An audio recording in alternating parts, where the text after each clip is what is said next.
సాంప్రదాయిని సుప్పిని. Hello, అరే శ్రీనాథ్, నా జింగిలి నన్ను మోసం చేసింది, లవ్ చేస్తానని చెప్పి.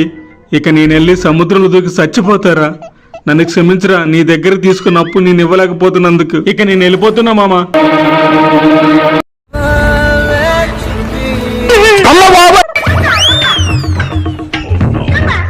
అరే మామా, లైన్ లో ఉండరా, మళ్ళీ చేస్తా. అరే మామా, ఈడ షిప్పులో ఎవరో తెలీదురా, పెద్ద షిప్పులో పైకెక్కుతున్నారా. ఏదో దొంగతనం చేస్తున్నట్టున్నారా మామా. ఉండు మామా, మళ్ళీ చేస్తా నీకు ఫోను. అరే మామా, మొత్తానికైతే పెద్ద దొంగతనమేరా. ఆగురా, ఏదో నరుకుతున్న శబ్దం వస్తుంది, మళ్ళీ చేస్తా, ఉండరా.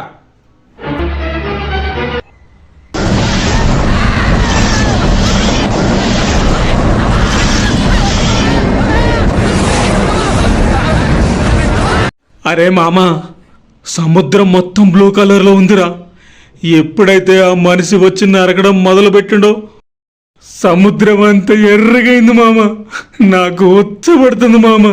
ఆ అన్న అక్కడ కూర్చొని ఉన్నాడు, ఎందుకు వాళ్ళని నరికిండో మళ్ళీ కనుక్కొని నీకు ఫోన్ చేస్తా మామ. సముద్రం చేపల్ని కంటే కత్తుల్నే నెత్తుర్నే ఎక్కువ చూసి ఉండాలి, అందుకనేమో దీన్ని ఎర్ర సముద్రం అంటారు. అన్నా, అబద్ధం చెప్పమాకన్నా. నేను వచ్చే ముందు ఇక్కడ మొత్తం సముద్రం అంతా బ్లూ కలర్లే ఉంది. ఎప్పుడైతే నువ్వు వచ్చి నరకడం మొదలు పెట్టినావు, ఆ తర్వాత మొత్తం సముద్రం అంతా ఎర్రగా చేసినావు. మళ్ళీ దీన్ని ఎర్ర సముద్రం అని అంటారంటున్నావు ఏంటన్నా? మొత్తం నువ్వే కదా ఎర్రగా చేసింది. ఎందుకు నరికినావు అన్న వాళ్ళని? కొంచెం చెప్పన్నా, ఎందుకు నరికినావు?